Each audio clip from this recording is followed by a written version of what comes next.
नमस्कार, जय हिंद दोस्तों। स्वागत है आप सभी का इस वीडियो में। दोस्तों, आज के इस वीडियो में हम सीडीपी बाल विकास एवं शिक्षा शास्त्र के कुछ महत्वपूर्ण वैकल्पिक प्रश्नों को सॉल्व करने वाले हैं।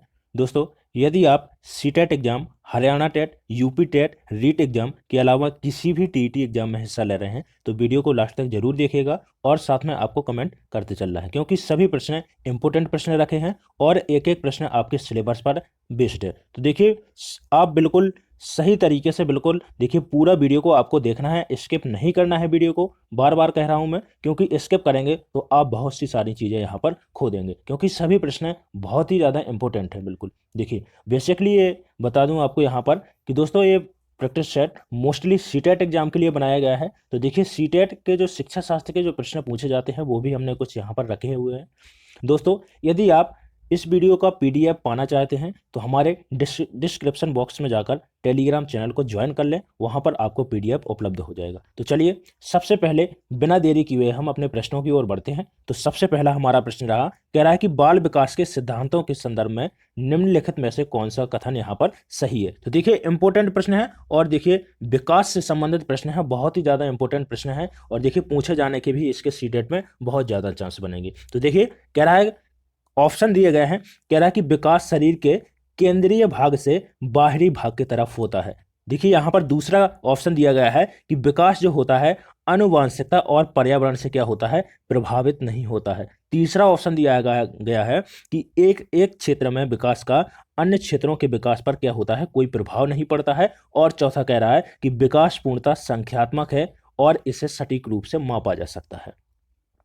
तो देखिए, यहां पर आपको सही कथन का चयन करना है कि सही कथन कौन सा है। तो देखिए, यहां पर मैं आपको विकास से संबंधित, बालक के शारीरिक विकास से संबंधित यहां पर मैं आपको दो सिद्धांत बताऊंगा और दोनों ही सिद्धांत आपके सीटेट एग्जाम के लिए बहुत ही ज्यादा बिल्कुल पत्थर की लकीर साबित होंगे, बहुत ही ज्यादा इंपॉर्टेंट है। तो आपको याद रखना है। तो पहले इसका आंसर लगा लेते हैं हम कि सही आंसर क्या हो जाएगा। तो देखिए, ऑप्शन पहला यहां पर देखिए बिल्कुल राइट आंसर हो जाएगा। जो विकास है वो शरीर के केंद्रीय भाग से बाहरी भाग की तरफ होता है। पहला सिद्धांत तो देखिए यही हो गया। इसके बाद देखिए दूसरा सिद्धांत है जिसको सेफेडोकोडल बोलते हैं या फिर मस्तकाधोमुखी बोलते हैं हिंदी में। तो याद रखना है, जो मस्तकाधोमुखी सिद्धांत है वो कहां से होता है। तो देखिए, सिर से पैरों की तरफ जो होता है, सिर से पैरों की ओर वृद्धि और विकास का होना, देखिए मस्तकाधोमुखी या सिर से पैरों की ओर होना, आपको याद रखना है इसको। दोनों सिद्धांत बहुत ही ज्यादा बिल्कुल इंपॉर्टेंट है, दोनों को आपको याद रखना है। एक तो देखिए, जो मैंने बताया हिंदी में जिसको बोलते हैं मस्तकाधोमुखी, और इंग्लिश में कभी इंग्लिश का भी टर्म दे दिया जाता है जिसको सेफेलोकोडल बोलते हैं। तो देखिए, सिर से पैर की ओर जो होता है उसे बोलते हैं क्या, मस्तकाधोमुखी। और दूसरा जो सिद्धांत है विकास का, कि मतलब केंद्र के मध्य से बाहरी भाग की ओर होना, दूसरा सिद्धांत ये है। तो आपको दोनों सिद्धांत को यहां पर बिल्कुल याद रखना है। बालक के शारीरिक विकास की दशा कहां होती है, तो देखिए शरीर के आधार पर यहां पर बताया गया है। दोनों सिद्धांत शरीर के शारीरिक विकास के आधार पर है। बिल्कुल दोनों को आपको याद रखना है। अब देखिए, यहां पर जो दूसरा कथन कह रहा है कि विकास आनुवांशिकता और पर्यावरण से प्रभावित नहीं होता है। तो भाई देखिए, जो विकास होता है वो आनुवांशिकता और पर्यावरण दोनों से क्या होता है, प्रभावित होता है। इसलिए हमारा दूसरा ऑप्शन क्या हो गया, गलत हो गया। कह रहा है कि एक क्षेत्र में विकास का प्रभाव अन्य क्षेत्रों पर कोई प्रभाव नहीं पड़ता है। भाई प्रभाव पड़ता है, तो ये भी क्या हो जाएगा, यहां पर गलत हो जाएगा। चलिए, इसी क्रम में अब देखिए दूसरा प्रश्न देखते हैं। दूसरा प्रश्न है, कह रहा है कि बच्चों में भाषा विकास किससे प्रभावित होता है। पहला ऑप्शन दिया गया है केवल आनुवांशिकता से होता है। दूसरा ऑप्शन दिया गया है केवल पर्यावरण से होता है। तीसरा कह रहा है कि आनुवांशिकता और वातावरण, या जिसको पर्यावरण बोलते हैं, पर्यावरण से होता है, दोनों से होता है। या फिर चौथा कथन कह रहा है कि ना तो आनुवांशिकता से होता है और ना पर्यावरण से होता है। तो आपको बताना है कि देखिए, जो बच्चों में भाषा का विकास है वो किस चीज से प्रभावित होता है। तो देखिए, यहां पर ऑप्शन तीसरा यहां पर बिल्कुल राइट आंसर हो जाएगा। देखिए, आनुवांशिकता और वातावरण दोनों से प्रभावित होता है बच्चों का भाषा विकास। अब देखिए, यहां पर आपको जो समझना है, वाइगोत्स्की का एक कथन है वो आपको याद रखना है। भाषा विकास के संबंध में कथन है कि जो बच्चे होते हैं वो समवयस्क या वयस्कों के साथ में सीखते हैं। अर्थात जो बच्चे हैं वो किसके द्वारा, समाज के द्वारा अपने ज्ञान के प्रसार में क्या करते हैं, वृद्धि करते हैं। समाज के द्वारा सीखना किसके द्वारा कहा गया है, तो याद रखना है वाइगोत्स्की के द्वारा कहा गया है। तो देखिए, पर्यावरण के द्वारा भी सीखते हैं और आनुवांशिकता के द्वारा भी सीखते हैं। तो यहां पर तीसरा ऑप्शन सही आंसर हो जाएगा। चलिए इसके बाद बढ़ते हैं अगला प्रश्न। देखिए प्रगतिशील शिक्षा के बारे में कह रहा है कि एक प्रगतिशील कक्षा के बारे में आपको बताना है कि यहाँ पर कौन सा ऑप्शन सही हो जाएगा। देखिए पहला ऑप्शन है, बहुत ही इंपॉर्टेंट प्रश्न है, प्रगतिशील शिक्षा कह रहा है कि केवल मूक श्रवण को ही प्राथमिकता देता है। जो मूक श्रवण बच्चे होते हैं कह रहा है कि उसी को सर्व प्राथमिकता देता है। दूसरा ऑप्शन कह रहा है कि अधिगमकर्ताओं की व्यक्तिगत विभिन्नताओं का सम्मान करता है। और तीसरा कह रहा है कि अंक उन्मुख होता है। चौथा कह रहा है कि अधिगम के व्यवहारवादी सिद्धांतों का निर्धारित होना है। तो देखिए जो अधिगम के निर्धारित व्यवहारवादी सिद्धांत है, जैसे देखिए वॉटसन का सिद्धांत हो गया, थर्नडाइक का सिद्धांत हो गया, हल का सिद्धांत हो गया, पावलोव का सिद्धांत हो गया, ये सभी व्यवहारवादी सिद्धांत है। तो देखिए जो हमारी जो प्रगतिशील कक्षा है वो क्या है, अधिगमकर्ताओं के लिए क्या है, व्यक्तिगत विभिन्नताओं का क्या करती है, सम्मान करती है। तो यहाँ पर ऑप्शन दूसरा सही आंसर हो जाएगा। अब देखिए यहाँ पर जो प्रगतिशील शिक्षा है उसको देखिए बिल्कुल विधिवत तरीके से यहाँ पर समझेंगे ताकि आपका प्रश्न कभी भी यहाँ से गलत नहीं होगा। ठीक है, चलिए अब देखिए जो प्रगतिशील शिक्षा होती है या कक्षा होती है वो क्या होती है, इसका अर्थ क्या होता है। तो देखिए कक्षा का वातावरण क्या होना चाहिए, लोकतांत्रिक होना चाहिए। कैसा कि सभी को बोलने के अवसर प्रदान किए जाने चाहिए। ठीक है, तथा समझने के लिए बच्चों को पर्याप्त स्थान और समय भी दिया जाना चाहिए। ठीक है, तो ऐसी कक्षा क्या कहलाती है, प्रगतिशील कक्षा कहलाती है। तो देखिए व्यक्तिगत विभिन्नताओं को ध्यान में रखना है। मैंने कहा है कि वातावरण कैसा होना चाहिए, लोकतांत्रिक होना चाहिए। सभी की देखिए सभी बच्चों को समझकर वहां पर मनोदशा देखनी चाहिए कि किस बच्चे को किस स्तर तक समझ में आ रहा है, कौन बच्चा समझ पा रहा है, कौन बच्चा नहीं समझ पा रहा है, और बच्चे ने समझा है या नहीं समझा है, जो मैं पढ़ा रहा हूं वो समझ में आ रहा है इसको या नहीं आ रहा है। तो देखिए उसके जो व्यक्तिगत विभिन्नता है उसके मानसिक स्तर को भी ध्यान में रखना चाहिए। उसको बोलने के लिए चांस भी देना चाहिए, उसको बैठने के लिए पर्याप्त स्थान होना चाहिए, और उसको देखिए समझने के लिए पर्याप्त समय भी देना चाहिए। तो यही होती है एक प्रगतिशील कक्षा होती है। तो देखिए यहाँ पर ऑप्शन दूसरा राइट आंसर हो जाएगा कि व्यक्तिगत विभिन्नताओं को ध्यान में रखकर क्या करना चाहिए, अधिगम करवाना चाहिए। ठीक है, तो यहाँ पर दूसरा ऑप्शन बिल्कुल राइट आंसर हो जाएगा। चलिए इसके बाद बढ़ते हैं अब अगले प्रश्न की ओर। कह रहा है कि बच्चे फिल्मों में दिखाए गए हिंसात्मक व्यवहार को क्या करते हैं, सीख लेते हैं। ये आपने जो साउथ का फिल्म देखा है उसमें जो मारपीट होती है, ठीक है, तो उसको देखकर क्या करते हैं बच्चे अपने व्यवहार में सीख लेते हैं। यह निष्कर्ष निम्नलिखित में से किस मनोवैज्ञानिक द्वारा किए गए कार्य पर आधारित हो सकता है। कह रहा है कि ये किस मनोवैज्ञानिक द्वारा किए गए कार्य पर आधारित हो सकता है। तो ऑप्शन पहला दिया गया है जेबी वॉटसन, अल्बर्ट बंडूरा, जीन पियाजे या फिर थर्नडाइक। तो देखिए यहां पर आपको समझना है कि सही आंसर कौन सा हो जाएगा। बिल्कुल देखिए यदि आपको मालूम है तो बिल्कुल कमेंट करके जाइएगा, कमेंट करते चलिएगा साथ साथ में। बिल्कुल देखिए कमेंट करना है आपको, कमेंट करेंगे तो बिल्कुल आप देरी नहीं लगेगी आपको सीखने में, तुरंत सीखते जाएंगे सभी चीजों को। तो देखिए यहां पर जो राइट आंसर हो जाएगा, पहले आंसर लगाएंगे इसके बाद इसको बिल्कुल पूरी तरीका से समझेंगे हम। तो देखिए ऑप्शन बी यहां पर राइट आंसर हो जाएगा। जो अल्बर्ट बंडूरा है उनके द्वारा कहा गया है कि बच्चे अवलोकन के द्वारा सीखते हैं। किसके द्वारा, अवलोकन के द्वारा सीखते हैं। अवलोकन अनुकरण के द्वारा सीखते हैं। ठीक है, वो जिस प्रकार का व्यवहार देख लेते हैं उसी प्रकार का व्यवहार अपनाने लगते हैं। ये बंडूरा का कथन है। तो आपको याद रखना है, देखिए यहां पर कहा गया है कि बच्चों फिल्मों में दिखाए गए हिंसात्मक व्यवहार को क्या करते हैं, देखकर क्या कर लेते हैं, सीख लेते हैं। यह निष्कर्ष निम्नलिखित में से मनोवैज्ञानिक द्वारा दिया गया है। तो एल्बर्ट बंडूरा के द्वारा दिया गया है, और जो इनके द्वारा सिद्धांत दिया गया है वो है सामाजिक अधिगम का सिद्धांत। सामाजिक अधिगम का सिद्धांत। तो आपको इसको याद रखना है क्योंकि बहुत ही ज्यादा इंपॉर्टेंट है कि जो बच्चे होते हैं वो अनुकरण, दूसरों की नकल करके। आपको एक बंदर वाली यदि कहानी याद हो कि वो बंदर क्या करता है, किसी व्यक्ति की जो पेड़ के नीचे सो रहा होता है उसकी टोपी चोरी कर लेता है। फिर वो क्या करता है, जो वो व्यक्ति टोपी छुड़ाने के लिए बंदर से कि ये टोपी मेरी वापस कर दे, उसके लिए क्या करता है, वो क्रियाएं करता है अपनी। वो क्या करता है, जो भी वो सामान लिए होता है वो फेंकने लगता है। तो बंदर भी उसी की नकल कर वो सामान फेंकने लगता है।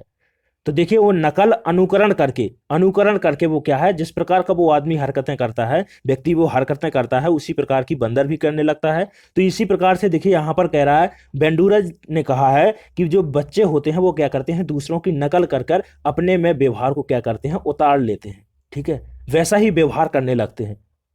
तो अवलोकन के द्वारा सीखना या अनुकरण के माध्यम से सीखना किसके द्वारा सुझाया गया है? एल्बर्ट बंडूरा के द्वारा सुझाया गया है। तो यहाँ पर ऑप्शन बी बिल्कुल राइट आंसर हो जाएगा। देखिए वाटसन की बात करते हैं तो बरहिदसी, यदि आपसे कहता है कि बरहिमुखी विधि किसके द्वारा दी गई है, तो देखिए बरहिमुखी विधि किसके द्वारा? व्यवहारवादी वाटसन के द्वारा दी गई है। व्यवहारवाद का जनक बोला जाता है वाटसन को। पियाजे की बात करते हैं तो देखिए संज्ञानात्मक सिद्धांत, संज्ञानात्मक सिद्धांत किसके द्वारा? तो जीन पियाजे के द्वारा दिया गया है। थैंडाइक की बात करते हैं तो देखिए थैंडाइक के द्वारा सीखने के 3 नियम दिए गए, जिनको तत्परता का प्रयास अभ्यास का नियम और जो तीसरा नियम है वो है प्रभाव का नियम। तो इनके द्वारा प्रयास और त्रुटि का नियम दिया गया है थैंडाइक के द्वारा। तो इन सभी पॉइंटों को आपको याद रखना है। चलिए इसके बाद अगला प्रश्न देखते हैं। कह रहा है कि लोरेंस कोहलबर्ग के नैतिक विकास के सिद्धांत के अनुसार सजा टालने के लिए नियमों का पालन करना किस चरण को दर्शाता है? पहला ऑप्शन है प्रथा पूर्व, दूसरा कह रहा है कि अमूर्त संक्रियात्मक चरण, और तीसरा कह रहा है कि प्रथागत चरण, और चौथा ऑप्शन है यहाँ पर उत्तर प्रथागत चरण। तो देखिए लॉरेंस कोहलबर्ग के द्वारा नैतिक विकास का सिद्धांत दिया गया है, बहुत ही इंपॉर्टेंट है। देखिए सीटेट एग्जाम के लिए बहुत ही ज्यादा इंपॉर्टेंट, यहां से निश्चित रूप से आपको एक प्रश्न मिलेगा आपके एग्जाम में। तो देखिए जो लॉरेंस कोहलबर्ग है उनके द्वारा नैतिक विकास का सिद्धांत दिया गया है, जिनमें नैतिक विकास की 3 अवस्थाएं बताई गई हैं। पहली अवस्था है पूर्व प्रथा, जिसको पूर्व प्रथा लिखा है यहाँ पर, तो हमारा जो आंसर है वो पहला हो जाएगा। लेकिन हम इसको समझेंगे कि देखिए जो सजा टालने के लिए नियमों का पालन करता है वो किस चरण के अंतर्गत करता है। तो पहली है पूर्व परंपरागत स्तर जिसको बोलते हैं, या फिर पूर्व नैतिक अवस्था जिसको बोलेंगे, ठीक है, ऐसे समझेंगे। पूर्व नैतिक अवस्था, दूसरा है नैतिक अवस्था, और तीसरा है उत्तर नैतिक अवस्था। तो देखिए सभी अवस्थाओं को यहां पर 2-2 भागों में, उपभागों में विभाजित किया गया है, ठीक है, भागों में नहीं, भाग तो हैं उसके 3 नैतिक सिद्धांत, नैतिक विकास के सिद्धांत के, लेकिन देखिए हर अवस्था को 2 उपभागों में विभाजित किया गया है। तो जो पहली अवस्था है इसके अंतर्गत एक अवस्था यहां पर आपको देखने को मिलेगी दंड और आज्ञा पालन की अवस्था। तो देखिए उसमें बच्चा क्या करता है कि दंड और आज्ञा पालन, दंड से बचने के लिए बच्चे के द्वारा कार्य किया जाता है, ठीक है। जैसे मान लीजिए कि पिताजी के द्वारा एक गिलास पानी मंगाया गया बच्चे से, तो वो क्या करेगा, उसका मन करता है कि मैं पापा को क्या है पानी ना दूं, पिताश्री को पानी ना दूं, ठीक है, लेकिन वो पानी लेकर जाएगा, क्योंकि उसको भय रहता है कि यदि मैं पानी लेकर नहीं जाऊंगा तो मुझको अभी पिटाई लगेगी, अभी मुझको डंडे पड़ जाएंगे। तो इसके डर से वो क्या करता है, पिताजी को पानी देने जाता है, ठीक है। तो इस अवस्था को कहते हैं कि सजा टालने के लिए क्या है, पिताजी के नियमों का पालन करना।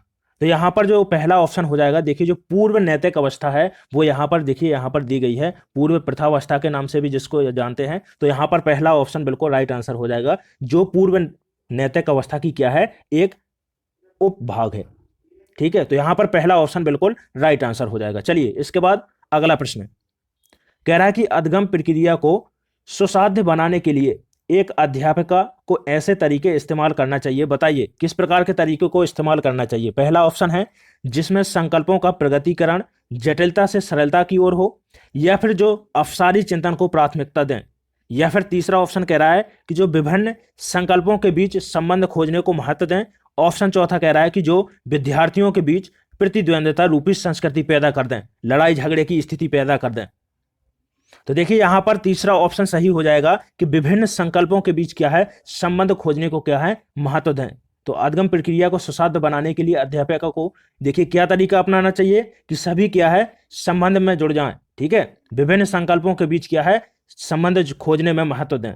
तो यहां पर तीसरा ऑप्शन बिल्कुल राइट आंसर हो जाएगा। चलिए इसके बाद अगला प्रश्न कह रहा है कि अधगम प्रक्रिया के बारे में निम्नलिखित में से कौन सा कथन गलत है।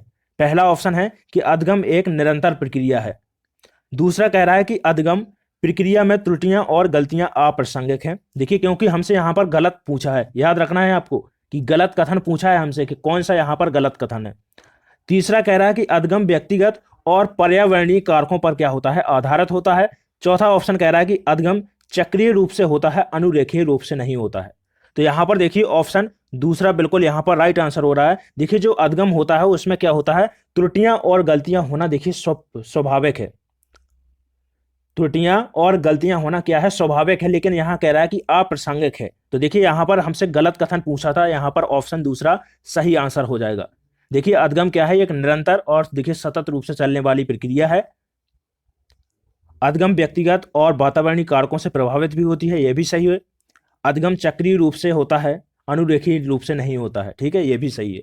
अब देखिए जो अधगम होता है वो वास्तविक में होता क्या है, इसको समझेंगे हम, इसकी मुख्य जड़ तक जाएंगे। देखिए अधगम क्या होता है कि व्यवहार में आए स्थायी परिवर्तन को, ठीक है, याद रखना है इसको, मैं क्या बोल रहा हूं याद रखिएगा कि अधगम क्या है, व्यवहार में आए स्थायी परिवर्तन की प्रक्रिया क्या कहलाती है, अधगम कहलाती है, ठीक है, तो इसको याद रखिएगा। चलिए इसी के साथ में नेक्स्ट प्रश्न देखते हैं। कह रहा है कि बच्चे को बारंबार यह बोलने से कि वह अधगम के योग्य नहीं है कि संभावना को बढ़ावा देता है। पहला ऑप्शन है, कह रहा है कि बच्चे अधगम के प्रति अनुप्रेरित या निष्प्रेरित हो जाएगा। कह रहा है कि अधगम की गति में तेजी आ जाएगी, या फिर बच्चा अधगम के प्रति अभिप्रेरित हो जाएगा, या फिर बच्चे से अधगम पर कोई प्रभाव नहीं पड़ेगा। तो देखिए जब किसी बच्चे को आप बार बार बोलेंगे कि आप कुछ नहीं कर सकते, ऐसे वाक्य हमको क्या है कक्षा में नहीं दोहराने चाहिए। इससे क्या हो जाता है, बच्चा निष्प्रेरित हो जाता है, उसके अंदर मोटिवेशन नहीं रहता है, उसके अंदर एक ऐसी मनोदशा उत्पन्न हो जाती है कि वो सोचने लगता है कि अब मैं सफल हो ही नहीं सकता हूं, ठीक है। तो बच्चे को यह नहीं बोलना चाहिए कि वह योग्य नहीं है, वह कभी सफल ही नहीं हो पाएगा, ठीक है। तो ऐसे वाक्यों का एक अध्यापक को उपयोग नहीं करना चाहिए कक्षा में, ठीक है। तो यहां पर जो सही आंसर हो जाएगा ऑप्शन पहला, यहां पर राइट आंसर हो जाएगा कि बच्चे अधगम के प्रति निष्प्रेरित हो जाएगा, ठीक है। तो पहला ऑप्शन यहां पर राइट आंसर हो जाएगा। चलिए इसके बाद देखते हैं अगला प्रश्न। कह रहा है कि समस्या समाधान कौशल को किस प्रकार बढ़ाया जा सकता है। ऑप्शन दिए गए हैं कि उपकरणों और सामग्रियों के परंपरागत इस्तेमाल पर ध्यान देकर, या समस्याओं का मानक प्रारूपों में प्रस्तुत करके, समाधानों को वैकल्पिक तरीकों को मानकर, या फिर यंत्रवत याद करके। तो देखिए समाधान कौशल को किस प्रकार से बढ़ाया जा सकता है, कमेंट कीजिएगा।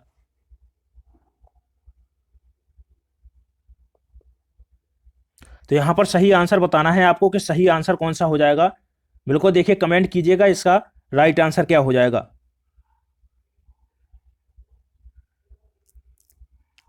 तो देखिए यहां पर ऑप्शन तीसरा बिल्कुल राइट आंसर हो जाएगा कि समाधानों के वैकल्पिक तरीकों को मानकर। देखिए जो समस्या समाधान कौशल है वो होता क्या है, आपको यहां पर समझना है कि देखिए समस्या समाधान कौशल वे क्षमताएं होती हैं जो क्या करती हैं, बच्चों में कुशलता से और प्रभावी ढंग से उस मुद्दे पर जो जिस पर हम क्या है समस्या है जो हमारी, उस पर क्या करते हैं समाधान खोजने की क्या करते हैं अनुमति देता है। समस्या के कारण को निर्धारित करने और क्या है समाधान के विकल्पों की पहचान करने के लिए समस्या समाधान कौशल की आवश्यकता होती है। तो इसको आपको याद रखना है। चलिए इसके बाद अगला प्रश्न। तो देखिए प्रश्न है, कह रहा है कि बच्चों के अधगम पर कक्षा के वातावरण का काफी प्रभाव पड़ता है। प्रवीणता, देखिए यहां पर प्रवीणता है। अभिमुखी अधगम वह अधगम जो समझने पर जोर दे, संस्कृति को बढ़ावा देने पर, ठीक है, संस्कृति को बढ़ावा देने के लिए कक्षा का वातावरण किस प्रकार का होना चाहिए। देखिए सीधा सीधा समझिए कि क्या कह रहा है। देखिए कह रहा है कि बच्चों के अधगम पर क्या है वातावरण का प्रभाव पड़ता है, कक्षा के वातावरण का प्रभाव पड़ता है। तो संस्कृति को बढ़ावा देने के लिए कक्षा का वातावरण किस प्रकार का होना चाहिए। पहला ऑप्शन है प्रदर्शन या अभिमुखी, दूसरा कह रहा है कि स्पर्धात्मक एवं व्यक्तिपरक, और तीसरा है अध्यापक प्रधान होना चाहिए जिसमें सिर्फ टीचर की ही चलती हो, और चौथा ऑप्शन कह रहा है कि सहकारात्मक एवं सहयोगात्मक होना चाहिए। तो देखिए यहां पर ऑप्शन चौथा बिल्कुल राइट आंसर हो जाएगा। कक्षा का वातावरण सहकारात्मक एवं सहयोगात्मक होना चाहिए जिसमें बच्चे घुल मिलकर समूह कार्य या जो भी कार्य कर रहे हों उसमें सीखने में सभी एक दूसरे की मदद कर रहे हों। देखिए अगला प्रश्न एनसीएफ से है, बहुत ही इंपॉर्टेंट प्रश्न है। कह रहा है कि एनसीएफ 2005 का मुख्य शीर्षक क्या था। पहला ऑप्शन है शिक्षा बिना प्रयास के, दूसरा है शिक्षा बिना शिक्षक के, या शिक्षा रटने के साथ, या शिक्षा बिना बोझ के। तो देखिए यहां पर चौथा ऑप्शन बिल्कुल राइट आंसर हो जाएगा। अब देखिए जो शिक्षा बिना बोझ के शीर्षक है वो डॉक्टर यशपाल के द्वारा निर्धारित किया गया था, क्योंकि देखिए बस्ते ज़्यादा बड़े, बस्तों का वजन ज़्यादा होता था और बच्चों के पास में ज्ञान का वजन कम होता था। तो देखिए इसी को क्या है एक समिति का गठन किया गया जिसमें कुल 38 सदस्य, जिसमें से देखिए जो संचालन समिति थी उसमें थे 35 सदस्य और 3 थे एनसीईआरटी के सदस्य। तो उसके द्वारा देखिए एनसीएफ का निर्माण किया गया, एनसीएफ 2005 का निर्माण किया गया और उसका शीर्षक रखा गया था कि शिक्षा बिना बोझ के। कि देखिए उसमें क्या है, उस वक्त किताबें ज़्यादा होती थी और बच्चे को ज्ञान कम होता था। ठीक है, तो ज्ञान पर फोकस किया जाए, ठीक है, ना कि ज़्यादा बच्चे को किताबें रखने से, उससे कोई फर्क नहीं पड़ेगा। चलिए इसके बाद नेक्स्ट प्रश्न देखते हैं। कह रहा है कि निम्नलिखित में से कौन सा सृजनात्मकता से संबंधित है। कह रहा है कि क्रिएटिविटी से कौन सा संबंधित है, यहां पर ऑप्शन बताना है आपको। पहला ऑप्शन है अवसारी चिंतन, सामवेगिक या फिर अहमवादी चिंतन, और ऑप्शन डी कह रहा है कि अपसारी चिंतन। तो देखिए जो अपसारी चिंतन होता है उसमें सृजनात्मकता क्या होती है, समाहित होती है। अब देखिए जो चिंतन है वो दो प्रकार का होता है, एक तो अभिसारी चिंतन और जो दूसरा है वो है अपसारी चिंतन। तो देखिए जिसमें सृजनात्मकता समाहित होती है वो होता है अपसारी चिंतन, जिसको आउट ऑफ द बॉक्स चिंतन भी बोला जाता है। तो देखिए जो अपसारी चिंतन है इसको समझिएगा। देखिए ऐसा चिंतन जिसमें हम किसी विषय के बारे में भिन्न भिन्न प्रकार से सोच सकते हैं। जैसे मान लीजिए मैंने आपसे पूछा, देखिए मैं एक सवाल यहाँ पर आपको बताऊंगा कि जैसे मैंने पूछा कि ऐसी कोई दो संख्या लीजिए आप जिनका योग क्या हो, 8 हो। तो देखिए आपके पास में बहुत सारे ऑप्शन होंगे यहाँ पर। देखिए जो अपसारी चिंतन है पहले आप उसको समझिएगा कि जिसमें हम क्या है किसी विषय के बारे में भिन्न भिन्न प्रकार से सोच सकते हैं। ठीक है, जो क्या है कल्पना पर और सृजनात्मकता पर, क्रिएटिविटी पर जोर देता है। ऐसे चिंतन को अपसारी चिंतन कहते हैं। ठीक है, अब देखिए मान लीजिए एक मैंने यहाँ पर उदाहरण के द्वारा आपको समझा देता हूं कि देखिए मान लीजिए मैं कह रहा हूं कि ऐसी कोई दो संख्या लीजिए जिनका योग क्या हो, 8। जैसे तो आपके साथ में बहुत सारे विकल्प होंगे। आप कहोगे 4 और 4 8 होता है। ठीक है, आप कहोगे कि 6 और 2 8 होता है। आप कहोगे कि 5 और 3 8 होता है। तो देखिए आपके पास बहुत सारे विकल्प हैं। लेकिन देखिए जो अपसारी चिंतन होता है, वो कैसे आप समझेंगे। देखिए वो क्या होता है इसको समझेंगे। देखिए जिसमें क्या होता है कि किसी वस्तु के विषय में सिर्फ एक ही विचार हो, उसके प्रति केवल एक ही विचार हो। ठीक है, इसमें क्या आते हैं, खुले बंद अंत वाले प्रश्न आते हैं। ठीक है, और जो खुले अंत वाले प्रश्न मिलेंगे, जैसे मैंने आपको बताया था कि बहुत सारे विकल्प होंगे इसमें, तो वो होगा अपसारी चिंतन। और जिसमें देखिए खुले अंत बंद अंत वाले प्रश्न मिलेंगे वो होगा अपसारी चिंतन। जैसे मैं बोलूंगा कि 5 और 3 कितने होते हैं, ये प्रश्न रखा है मेरा, तो केवल आपके पास एक ही जवाब होगा, 8। जैसे मैं आपसे बोलता हूं कि भारत की राजधानी क्या है, तो आपके पास एक ही आंसर होगा कि दिल्ली है। लेकिन मैं यदि आपसे पूछता कि दिल्ली जाने के लिए हम कहां कहां से जा सकते हैं, तो आपके पास बहुत सारे उत्तर होते। तो देखिए वो क्या हो जाएगा, अपसारी चिंतन के अंतर्गत हो जाएगा। ठीक है, कि दिल्ली जाने के लिए हम कहां कहां से जा सकते हैं।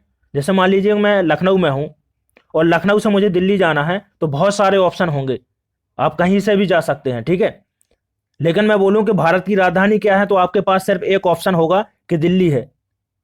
तो देखिए जो अपसारी चिंतन है वो क्या है, एक संकीर्ण चिंतन है। और जो अभिसारी चिंतन क्या है, संकीर्ण है।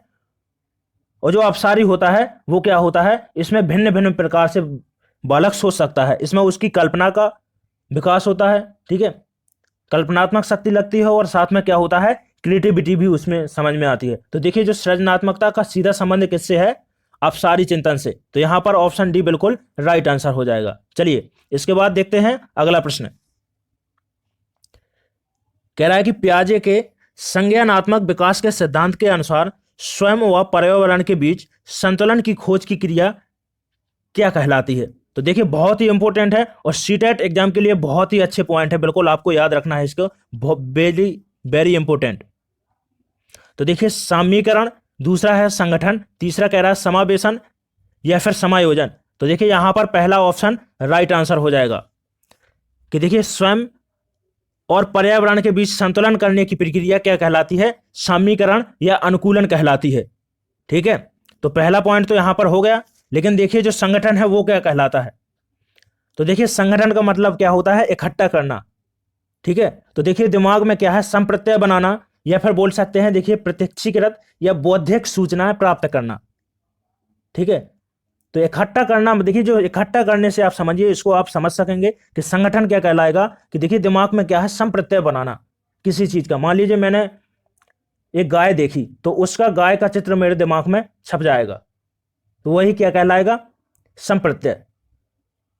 तो क्या बोलेंगे कि बौद्धिक सूचनाएं क्या करना, प्राप्त करना, संगठन कहलाएगा। अब देखिए यहां पर समावेशन की बात करेंगे, तो देखिए समायोजन, समावेशन क्या कहलाएगा, देखिए नवीन ज्ञान क्या करना, प्राप्त करना, कोई नई ज्ञान प्राप्त करना क्या कहलाएगा, समावेशन। समायोजन की बात करते हैं तो देखिए नवीन ज्ञान में क्या करना, संशोधन करके, संशोधन करना, संशोधन करके उसमें विस्तार करना क्या कहलाएगा, समायोजन। तो बिल्कुल देखिए समझ में आ गया होगा आपको। एक बार और मैं आपको दोहरा देता हूं, देखिए सामीकरण क्या कहलाता है, देखिए अनुकूलन ही क्या कहलाता है, सामीकरण। तो देखिए स्वयं व पर्यावरण के बीच में क्या है, संतुलन स्थापित करना सामीकरण कहलाता है। संगठन की बात करते हैं तो देखिए दिमाग में क्या है, संप्रत्यय बनाना, या जिसको बोल सकते हैं देखिए बौद्धिक सूचना माइंड में क्या करना, प्राप्त करना। समावेशन की बात करते हैं तो देखिए समावेशन क्या कहलाएगा, नए ज्ञान का प्राप्त करना, नया ज्ञान प्राप्त करना समावेशन कहलाएगा, या फिर जिसको आत्मसात्करण भी बोलते हैं हम। और जो समायोजन है वो क्या कहलाएगा, कि जो हमने नया ज्ञान प्राप्त किया है उसमें संशोधन करके उसका विस्तार करना, ठीक है, समायोजन कहलाएगा। चलिए बिल्कुल, इसके बाद अगला प्रश्न देखते हैं। देखिए बहुत ही महत्वपूर्ण शब्द थे वो, आपको याद रखना है उन सभी को। कह रहा है कि देखिए निम्न में से कौन सा एक कथन लेव वाइगोत्स्की के बच्चों के बारे में विचार को सही प्रकार से दर्शाता है। तो पहला ऑप्शन है यहां पर कि वाइगोत्स्की ने सुझाव दिया है कि बच्चों में बहुत सी क्षमताएं होती हैं जिनमें वे कार्य शामिल हैं जिससे सहायता के साथ में कार्य कर सकते हैं। दूसरा कह रहा है कि वाइगोत्स्की बच्चों को एक कोरा कागज के रूप में देखते हैं। तीसरा कह रहा है कि वाइगोत्स्की ने प्रस्तावित किया है कि बच्चे वयस्कों की तुलना में मात्रात्मक रूप से कम सोते हैं। और चौथा कह रहा है कि वाइगोत्स्की ने बच्चों की क्षमताओं को बहुत कम आंका है। तो देखिए ऑप्शन पहला यहां पर सही आंसर हो जाएगा। अब देखिए जो कोरा कागज है, यदि आपसे पूछता है कि किसके द्वारा कहा गया है, तो जॉन लॉक को आपको याद रखना है, बच्चों को कोरी पटिया कहा है। किसको, बच्चों को जॉन लॉक के द्वारा कोरा कागज कहा गया है। देखिए इसको याद रखिएगा। चलिए इसके बाद अगला प्रश्न कह रहा है कि एक शिक्षिका किस संरचना का इस्तेमाल करती है जब वह एक बच्ची की जिज्ञासा पहेली बनाने में मदद करती है। तो यह इशारा या संकेत किससे संबंधित है, स्वतंत्र खोज से, पाठ या ढांचा, उद्दीपन, अनुसरण। तो यहां पर देखिए ऑप्शन दूसरा सही आंसर हो जाएगा, किसी के देखिए मदद से कार्य करना पाठ या ढांचा कहलाता है। ठीक है, चलिए अगला प्रश्न है, कह रहा है कि निम्न में से एनसीएफ की संचालन समिति का गठन किसकी अध्यक्षता में किया गया। तो देखिए ऑप्शन पहला है प्रोफेसर यशपाल, या फिर प्रो यशराज, प्रो यशराम, या फिर यश कुमार। तो देखिए यहां पर पहला ऑप्शन राइट आंसर हो जाएगा। मैं पहले ही आपको एनसीएफ के बारे में बता चुका हूं। अब देखिए जो एनसीएफ है उसके बारे में कुछ और भी पॉइंट देख लेते हैं। एनसीएफ 2005 में आया था, जिसके अध्यक्ष थे प्रोफेसर यशपाल, और इनके द्वारा जो शीर्षक दिया गया था शिक्षा बिना बोझ के, इसको भी आपको याद रखना है। अब देखिए जो एनसीएफ 2005 है, इसमें कुल 5 अध्याय हैं, 5 अध्याय हैं और 5 मार्गदर्शी सिद्धांत भी हैं, 5 मार्गदर्शी सिद्धांत हैं और 2 हैं परिशिष्ट। तो आपको याद रखना है क्योंकि आपसे पूछ सकता है, ठीक है, कि इसमें कुल कितने मार्गदर्शी सिद्धांत हैं। तो 5 मार्गदर्शी सिद्धांत हैं, 5 अध्याय हैं, 2 परिशिष्ट हैं। और यदि आपसे पूछता है कि कुल सदस्यों की संख्या इसमें कितनी है, तो देखिए कुल सदस्यों की संख्या 38 थी, ठीक है, जिसमें से 3 सदस्य एनसीईआरटी के थे और 35 सदस्य संचालन समिति के थे, जिसके अध्यक्ष प्रोफेसर यशपाल थे। तो देखिए एक एक पॉइंट बिल्कुल आपके लिए इंपॉर्टेंट है एनसीएफ का, और देखिए एग्जाम में पूछा भी जाएगा, तो बिल्कुल इसको याद रखिएगा। हो सकता है तो नोट कर लीजिएगा अपने नोट में। चलिए इसके बाद देखते हैं अगला प्रश्न। देखिए कह रहा है कि एक बाल केंद्रित कक्षा व्यक्तिवादी होती है। एक बाल केंद्रित कक्षा क्या होती है, व्यक्तिवादी होती है, और इस कठोर संरचित पाठ्यक्रम का क्या करती है, अनुसरण करती है। और जो इसका कारण है वो कह रहा है कि बच्चा सबसे अच्छा सीखता है जब वो क्या है, शिक्षक तानाशाह और नियंत्रक होता है। तो देखिए बहुत ही अच्छा प्रश्न है। अब आपको बताना है कि दोनों सही यहां पर विकल्प हैं, या फिर देखिए एक पहले जो असेसन दिया गया है उसका क्या है, रीजन सही है, तो बताइएगा यहाँ पर कौन सा ऑप्शन यहाँ पर सही हो जाएगा। तो देखिए कह रहा है कि एक बाल केंद्रित शिक्षा क्या होती है, व्यक्तिवादी होती है और एक कठोर संरचित पाठ्यक्रम का अनुसरण करती है। तो देखिए यहाँ पर असेशन जो है अभिकथन वो क्या है, गलत हो जाएगा। देखिए बाल केंद्रित शिक्षा होती क्या है पहले आप ये समझिएगा। तो देखिए बालक की क्या है, रुचियों, उसकी प्रवृत्तियों को क्या है, उसकी क्षमताओं को ध्यान में रखकर जो शिक्षा प्रदान की जाती है उसको क्या बोलते हैं, बाल केंद्रित शिक्षा। बाल केंद्रित शिक्षा में व्यक्तिगत विभिन्नता का फुल ध्यान रखा जाता है। देखा जाता है कि कौन सा बच्चा किस स्तर का है, उससे समझ में आ रही हैं चीजें या नहीं आ रही हैं, किसका मानसिक स्तर कितना है, बुद्धि लब्धि को भी ध्यान में रखा जाता है। ठीक है, तो देखिए यहाँ पर जो रीजन है वो क्या है कि बच्चा सबसे अच्छा तब सीखता है जब शिक्षक तानाशाह और नियंत्रक होता है। तो देखिए रीजन भी यहाँ पर क्या हो जाएगा, गलत हो जाएगा। तो देखिए ऑप्शन चौथा यहाँ पर बिल्कुल राइट आंसर हो जाएगा कि जो अभिकथन है वो भी गलत है और जो रीजन है वो भी यहाँ पर गलत है और ना ही व्याख्या करता है। ठीक है, तो ऑप्शन यहाँ पर चौथा बिल्कुल राइट आंसर हो जाएगा। चलिए इसके बाद देखिए अगला प्रश्न है, कह रहा है कि बाल केंद्रित कक्षा की एक प्रमुख विशेषता है कि उसमें ऑप्शन दिए गए हैं कि शिक्षक की भूमिका ज्ञान को सीखने के लिए उसे प्रस्तुत करना है और शिक्षार्थियों का मानक मापदंडों का आकलन करना है।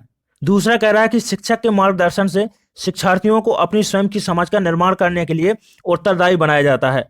तीसरा कह रहा है कि शिक्षक के द्वारा बल प्रयोग और मनोवैज्ञानिक नियंत्रण होता है जो अधगम पथ पर और बच्चों के व्यवहार को निर्धारित करता है।